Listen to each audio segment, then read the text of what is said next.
Magandang araw po sa inyong lahat mga kababayan at lalo na sa mga nanay. Ah, magda-dryer po tayo ngayon at aking ituturo lang po sa inyo ang pagda-dryer para tumagal po ang inyong dryer. Ang capacity po nito ay 7.8. Dapat ang ikakarga ninyo ay mga 7 lang kasi ang 0.8 kumbaga sa gramo lang yun, gasino lang yun kung ang paglagay nyo 7.8 tapos sosobra pa doon yung dryer po ay hindi po yan aandar pagka puno po itong loob niya, hindi po aandar yan. Iikot man yan pero mabagal dahil sa bigat. Kasi ito po, rekta po ito doon sa makina para inyo pong malaman. Kaya ang paglagay po nito, yung pipigaan nyo rin po ng kaunti para marami-rami ang maikakarga ninyo. Kasi pagka oras na tumutulo ang inyong ilalagay, kagaya po nito, ilalagay po ninyo ito na tumutulo pa, ay mapupuno ng tubig, mabibigatan ang motor, hindi siya makakapagpaikot agad.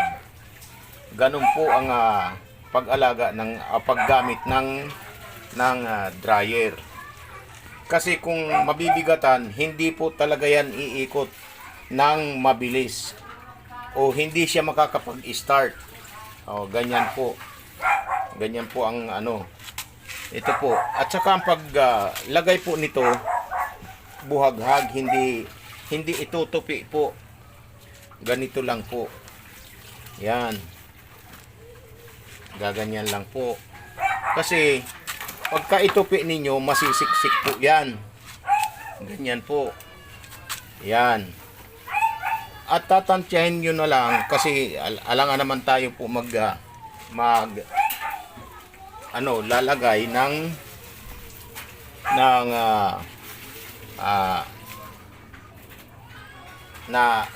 yung mga damit tumutulo pa ng husto. Kasi pagka tumutulo pa, lalong mabigat siya. Ayan, katulad nito, ayan binibigay ko sa inyo ang sample na ang damit tumutulo pa. Mabigat po sa kanya yan. Kaya para tumagal po ang inyong dryer, sana pipigaan nyo. Huwag nyo pong ilalagay na tumutulo pa. At saka hindi yun pupunuin. Kasi pagka susubra pa yan sa 7.8 ang capacity niya kung ito'y puno pa ng tubig. Yung hindi nyo pipigaan. Ganon ang mangyayari niyan.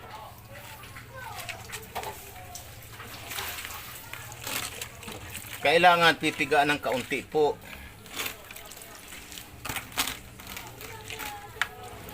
Yan.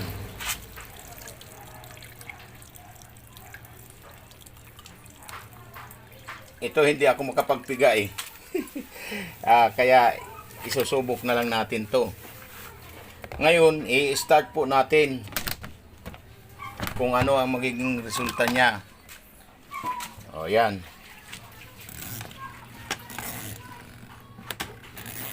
Ayan gigiwang-giwang siya ng husto. Pero ayun, dahil sa medyo malakas ang makina, napaandar siya ng maayos. Tuloy-tuloy naman po.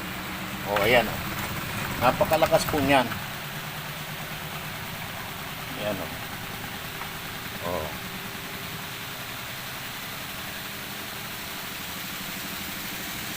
At saka wag po mamaya-maya bukas dahil baka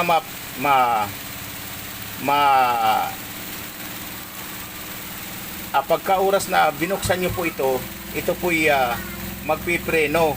Malakas na po ang andar, masisira po ang preno o di kaya mabaklas, maputol ang tali. Kaya yan po iniingatan. Paandarin nyo muna siya ng malakas ng kagaya niyan, tapos tatantyahin nyo po na malapit na siyang matuyo-tuyo at saka nyo siya bubuksan. Hindi yung kagaya niya na kung kailan siya nakabuelo at saka mo siya bubuksan na naman at hahalukayin mo para matuyo agad. Hindi po ganon. Kailangan kahit man lang mga 1/4 doon sa gauge. Ito, may gauge naman po yan. Kahit mga hanggang dito, kasi pagka inangat naman po ito'y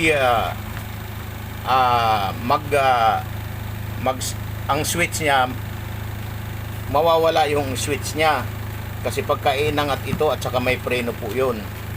Ngayon,